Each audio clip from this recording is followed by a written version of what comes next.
Okay, so it just hit me. Something just happened that I cannot just let pass as if it was minor. As if, it's just something that can be easily swept under the rug. And that is April just ran 9 miles this morning. Okay. I have been doing some major reflecting, and I started this journey of trying to lose weight, trying to change my eating habits over a decade ago. It has been over a decade, and it has seen many faces. I have tried many things as I try to learn myself, try to figure out what works for me, what's a healthy life for me. And it has led to today, where I ran 9 miles. And it was a very challenging run. It was very challenging right out of the gate, even more so than usual. And it could have been a mental thing because I've had some doubts and I had some fears.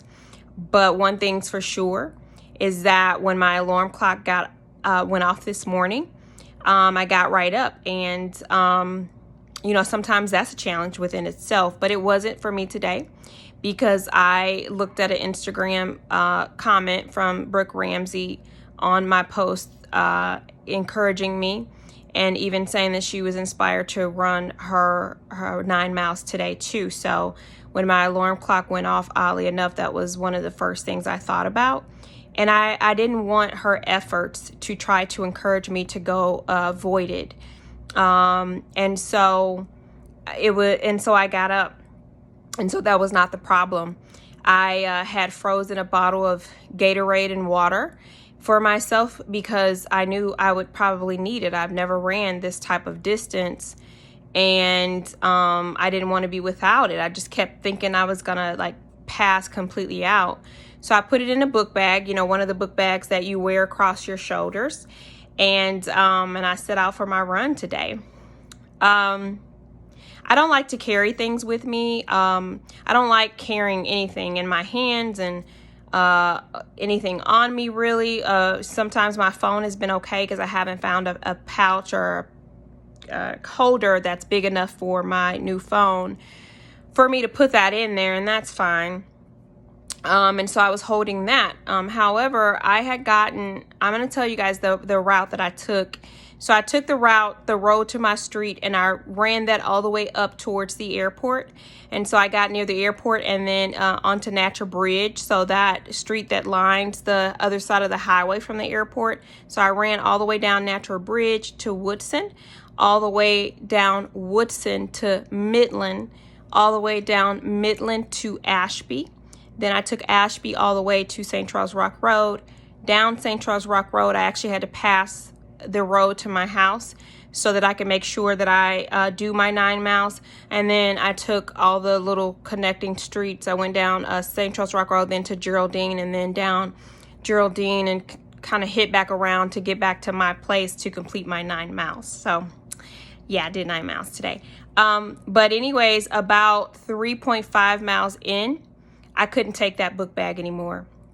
I called up my daughter, and I'm just like, come now. You have to come now. You have to find me. And I told her my route beforehand. And I'm like, at that point, I think I was still on Woodson. And I'm like, you have to come get this bag. I can't take it. Because I actually even thought the only thing I had in the book bag was the frozen water and Gatorade. And so I thought really hard about just throwing it, just tossing it. I just could not take it anymore. And for a good reason. Not only did, you guys, it felt like it was 10 pounds in there. That thing just kept getting heavier and heavier as I went on. And I just could not take it. And I felt like it was slowing me down. But in addition to that, I don't know if you see this right here. All of that, that's a burn. That's a burn from the book bag rubbing as I'm running. It's like rubbing, it's moving, and it's rubbing my shoulder. So, and I have been injuring the mess out of myself. I don't know what's going on, you guys. I could show you some things on my body which I won't, but it has been crazy. But anyways, not to get derailed from what I'm really talking about. But so yeah, my daughter is so awesome. She came and met me. She passed me up a little bit, parked, hopped out of the car, and was like, wait, you know how the people when they're running marathons, like there's people waiting to, like, you know, you could throw like your tiles to, or they hand you off water. Y'all, that's what it looked like. She was like literally holding her hand out, you know, as I'm running past, and I had already kind of took the thing off my head, and I pulled only the bottle of water out because I knew for sure I was gonna need it. You know, I'm like, I'm gonna have to just hold this thing. And I flung the book back to her, and she caught it, and I just kept going. And about halfway through that thing, maybe like the 5-mile part, it was really challenging. My legs felt very heavy, and so you know, it was really hard to get these things going. And even in my hips, you guys, my hips, they were like throbbing. They were very painful. And I saw like my silhouette, you know, in my shadow as I was running, and I looked really hippie.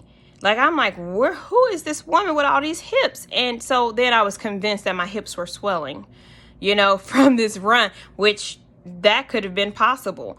And so, and I just kept going. The last leg of my run is also very hilly. If anybody's from the area, then you know Ashby has a lot of, you know, hills and everything. And so that was really challenging too. And I actually took Brooke's advice, which she's like, you can do it, just walk up the hills if need be. And so I convinced myself of that.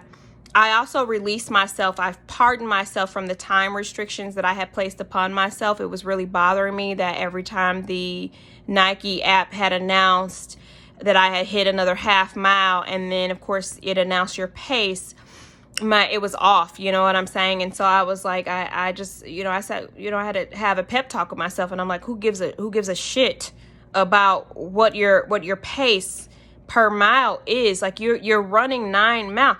You are conquering something that you've never accomplished before, and that you never thought was a possibility for you before. So who gives a shit about the fact that your pace is slower?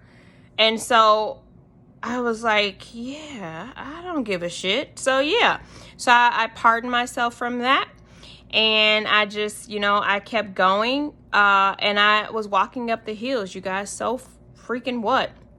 I walked up the hills towards that last little leg, and, you know, I completed the 9 miles. I really gave it a push. I was a very slow jog in that last little stretch, but I was listening to some Kendrick Lamar and Beyonce. You know, he's like, meet me at the finish line, 40 acres, give me mine. And I mean, you guys, and I was actually, what I did is I went to YouTube and I pulled up the BET Award version, you know, where they have like Martin Luther King playing as they're marching out. Oh, that gave me so much strength and power towards the end.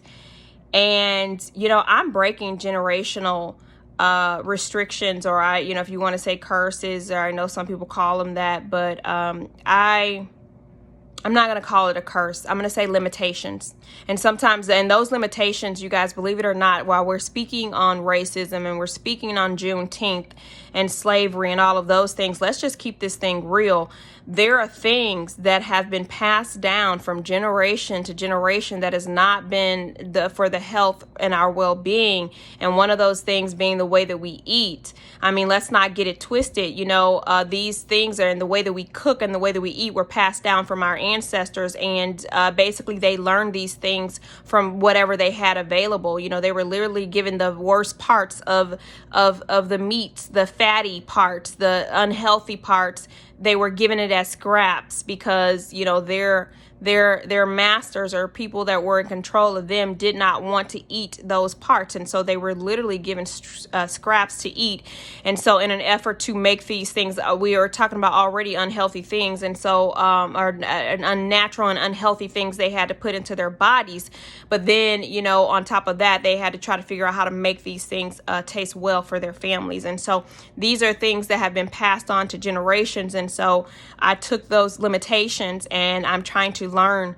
I'm trying to do better. I'm trying to help myself and help my children currently. And more importantly, I keep thinking about my future lineage, and I'm trying to help them as well. And so this girl who was once over 250 pounds ran 9 miles today. Let's not forget about that.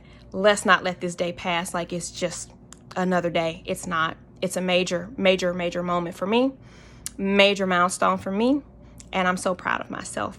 And I want to thank each and every one of you who've encouraged me along this way. It has been a very long journey, and some of you have encouraged me, and I've received some not so warm remarks and response from people, and I don't care, because today I ran 9 miles. So thank you.